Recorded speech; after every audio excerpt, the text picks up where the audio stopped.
কবি তার ভাষায় বলেন, मैं तमाइल बाकरम हो कोई साइल नहीं, सारे दिखलाए किसी राह रुए मंजिल ही नहीं, सारे दिखलाए किसी राह रुए मंजिल ही नहीं। কবি আল্লাহর ভাষায় বলেন, আল্লাহ সদা সর্বদা বান্দাদেরকে দয়া করতে প্রস্তুত, আল্লাহ সর্বদা বান্দার প্রতি রহম করতে প্রস্তুত, কিন্তু বান্দা আল্লাহর কাছে চায় না। ইয়াউমা ইয়াফিরুল মারউ মিন আখিহি ওয়া উম্মিহি ওয়া আবিহি ওয়া সাহিবাতিহি ওয়া বানিহি, ইয়াউমা ইয়াফিরুল মারউ মিন আখিহি, যেই দিন ভাই ভাইয়ের কাছ থেকে পালাইবে, বোন বোনের কাছ থেকে পালাইবে, স্বামী স্ত্রীর কাছ থেকে পালাইবে, মা তার সন্তানকে দেখার সঙ্গে সঙ্গে পালাইয়া যাইবে। জামিউ খিসালিহি সাল্লু আলাইহি ওয়া আলিহি, লা ইলাহা ইল্লাল্লাহ, লা ইলাহা ইল্লাল্লাহ, লা ইলাহা সুবহানাল্লাহ ওয়ালহামদুলিল্লাহ, লা ইলাহা ইল্লাল্লাহ, লা ইলাহা ইল্লাল্লাহ, লা ইলাহা ইল্লাল্লাহ। আসমান জমিন গায়রুল্লাহ, পাহাড় পর্বত গায়রুল্লাহ, শুধু তুমি মালিক, শুধু তুমি মালিক, এক আল্লাহ, লা ইলাহা ইল্লাল্লাহ, লা ইলাহা ইল্লাল্লাহ, লা ইলাহা ইল্লাল্লাহু মুহাম্মাদুর রাসূলুল্লাহ সাল্লাল্লাহু আলাইহি ওয়াসাল্লাম।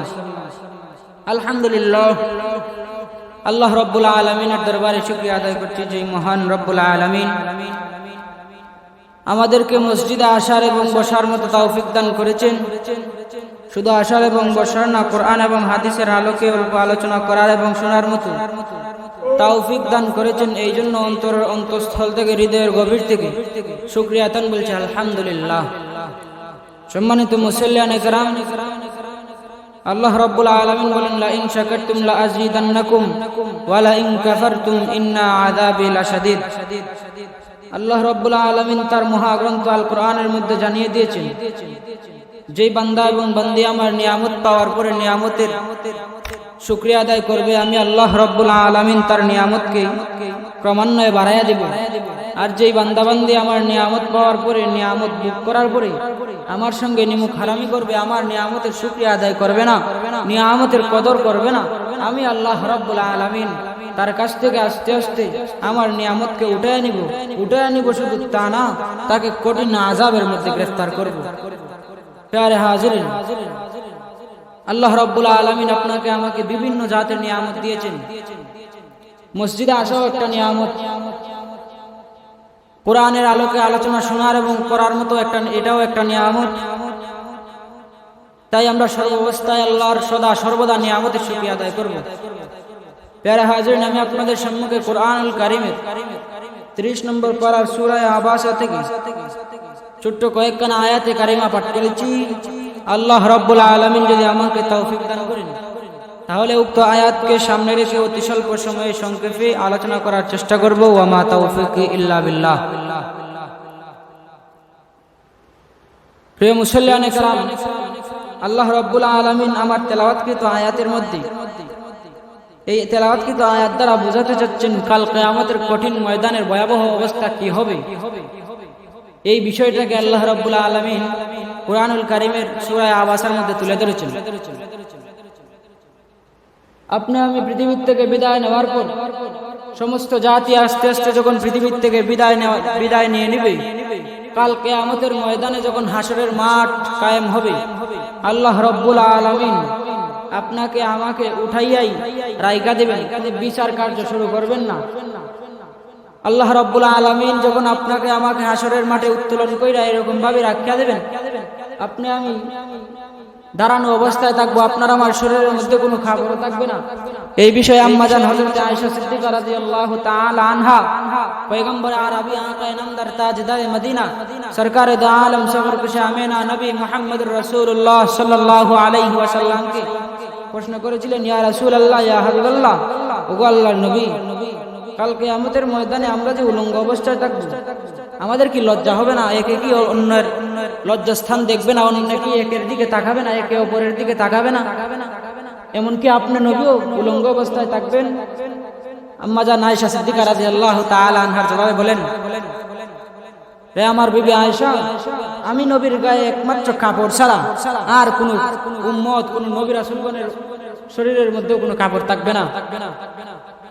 আম্মাজান আবার বললেন, আমিও কি উলঙ্গ অবস্থায় থাকবো? নবী আলাইহিস সালাতু ওয়াস সালাম বলেন, হ্যাঁ, তুমিও উলঙ্গ অবস্থায় থাকবে। আম্মাজান বলেন, ইয়া রাসূলুল্লাহ, আমাদের দিকে তাকাবে না? নবী বলেন, রে হযরত আয়েশা, তুমি যেটা ভাবতেছো তা না। কাল কিয়ামতের কঠিন ময়দান বড় ভয়াবহ ময়দান, যেই ময়দানের সময়, যেই ময়দানে শুধু ইয়া নাফসি ইয়া নাফসি আওয়াজ ছাড়া আর কিছুই থাকবে না। একে অপরের দিকে তাকাবে দূরের কথা, একে অপরের শরীরটা কোথায় যাচ্ছে তার দিকেও নজর রাখবে না, শুধুমাত্র জবানে থাকবে ইয়া নাফসি ইয়া নাফসি ইয়া নাফসি। প্যারে হাজিরিন, কিয়ামতের মাঠ যখন শুরু হয়ে যাবে, বিচার কার্য শুরু করার জন্য সমস্ত নবী রাসূল, সমস্ত উম্মতগণ, সমস্ত আল্লাহর বান্দাবান্দিরা আল্লাহর কাছে ফরিয়াদ করতে থাকবে, আল্লাহ, আর এই হাসরের ময়দানে দাঁড়ানোর শাস্তি আর আমাদের সহ্য হচ্ছে না, আপনি বিচার কার্য শুরু করে দেন। বিচারের সমাধা হওয়ার পর হয়তো জান্নাত হয়তো বা জাহান্নাম একটাই চলে যাব, আপনি এখানের মধ্যে আর আমাদেরকে কষ্ট দিয়েন না, বিচার কার্য শুরু করে দেন। আল্লাহ রাব্বুল আলামিন বিচার কার্য শুরু করবেন না। উম্মতেরা ভীষণ চিন্তিত হইয়া হযরত আদম আলাইহিস সালাতু ওয়াস সালামের দরবারে ইয়া বলবে, আদম, হে আমাদের পিতা হযরত আদম আলাইহিস সালাতু ওয়াস সালাম, পৃথিবীর মধ্যে পৃথিবীর আলো বাতাস ভোগ করেছি একমাত্র আপনার জন্য। আপনি বাবা আদম যদি পৃথিবীর মধ্যে না যাইতেন, আমরা পৃথিবীর মধ্যে ভূমিষ্ঠ হইতাম না। আদম বলবেন, রে বান্দা বান্দি, তোমরা কেন আমার কাছে আসলা? সমস্ত মানুষেরা এক বাক্যে বলবে, হে আমাদের পিতা হযরত আদম, আজকে কাল কিয়ামতের কঠিন ময়দানের অবস্থা আমাদের আর সহ্য হয় না, আপনার কাছে আসলাম, আপনি আল্লাহ রাব্বুল আলামিনের কাছে ফরিয়াদ করেন, আমাদের পক্ষে হইয়া সুপারিশ করেন, আল্লাহ রাব্বুল আলামিন যেন বিচার কার্য শুরু কইরা দেন। হযরত আদম আলাইহিস সালাতু ওয়াস সালাম এই কথাগুলো শোনার পরে হযরত আদম ডাক দিয়া বলবেন, রে আমার সন্তানেরা, যাও যাও, তোমরা যাও, আমি আদমের পক্ষে আজকে এই রাগান্বিত অবস্থায় কাফারিয়াতের রূপ আল্লাহ রাব্বুল আলামিন ধারণ করেছেন, আমি আদমের কোনো ক্ষমতা নাই আজকে তোমাদের পক্ষে হইয়া সুপারিশ করার, তোমরা যাও, তোমরা যাও, আমি এমন নবীর তোমাদের সন্ধান দিব হযরতে তিনি মনে হয় তোমাদের সম্পর্কে সুপারিশ করতে পারেন। হযরতে আদম আলাইহিস সালাতু ওয়াস সালামের কাছ থেকে বান্দারা চলে আসবে। হযরতে আদম আলাইহিস সালাতু ওয়াস সালাম হযরতে নূহ আলাইহিস সালাতু ওয়াস সালামের সন্ধান দিবেন। হযরতে নূহ পয়গম্বর আলাইহিস সালাতু ওয়াস সালামের কাছে যখন বান্দা বান্দিরা আসবে, আয়েশা বলবে, রে হযরতে নূহ, আজকে আমাদের এই অবস্থার সহ্য হয় না, আজকে আপনি আমাদের পক্ষে হইয়া সুপারিশ করেন, আজকে আপনি আমাদের হইয়া সুপারিশ করেন, আল্লাহ রাব্বুল আলামিন যেন আপনার সুপারিশের খাতিরে আজকের বিচার কার্য যেন সমাধান করে দেন। হযরত নূহ বলবেন, রে বান্দা, তোমরা যাও, তোমরা যাও, আজকে এই কাফারিয়াতের রূপ ধারণ করে আল্লাহ আছেন, আজকে আমি নূহের পক্ষে সুপারিশ করার কোনো সুপারিশ করার কোনো ক্ষমতা নাই। হযরত নূহ আলাইহিস সালাতু ওয়াস সালাম হযরত আইয়ুব আলাইহিস সালাতু ওয়াস সালামের কাছে পাঠাইবেন, আইয়ুব একই জবাব দিবেন। হযরত আইয়ুব আলাইহিস সালাতু ওয়াস সালাম হযরত মূসা কালিমুল্লাহর কাছে পাঠাইবেন। মূসা কালিমুল্লাহর কাছে যাওয়ার পরে হযরত মূসা কালিমুল্লাহকে ডাক দিয়া বলবে, রে হযরত মূসা, রে আল্লাহর পয়গম্বর হযরত মূসা, আজকে আপনার সুপারিশে মনে হয় আল্লাহ বিচারের কার্য শুরু করবেন। হযরত মূসা আলাইহিস সালাতু ওয়াস সালামের কাছে এই কথা বলার পরে হযরত মূসা মুসা আলাইহিস সালাতু ওয়াস সালাম বলবেন, হে বান্দাবান্দির দল, তোমরা জানোনি আজকে কাল কিয়ামতের কঠিন ময়দান, যেই কঠিন ময়দানে আমি মুসার পক্ষেও আল্লাহ রাব্বুল আলামিনের কাছে সুপারিশ করার কোনো ক্ষমতা নাই।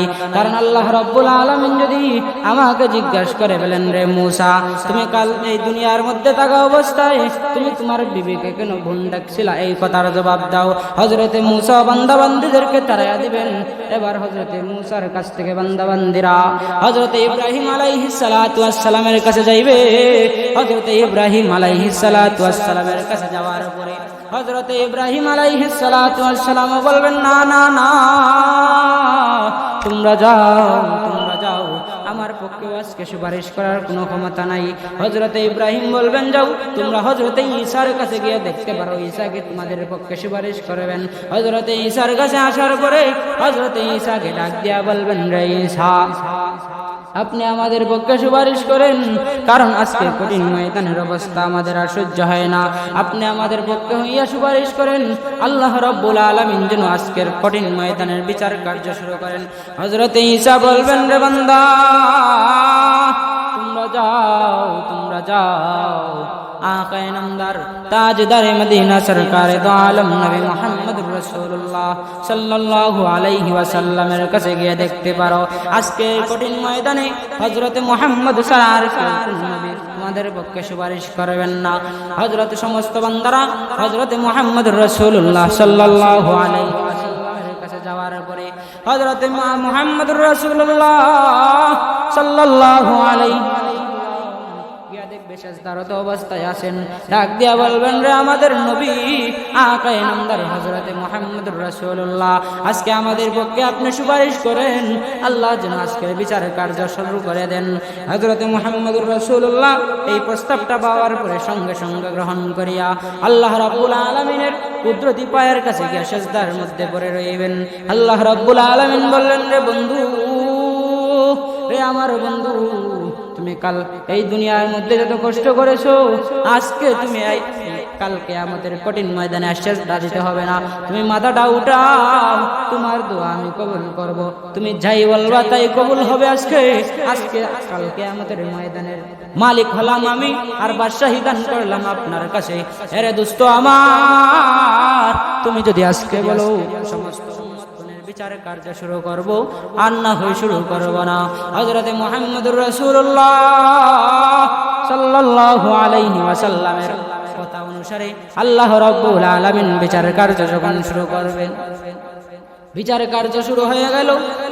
এক পর্যায়ে একজন ব্যক্তির আমলনামা যখন মাফা হয়ে গেল, এই ব্যক্তিটা জান্নাতে যাইতে হলে শুধুমাত্র একটা নেকির প্রয়োজন।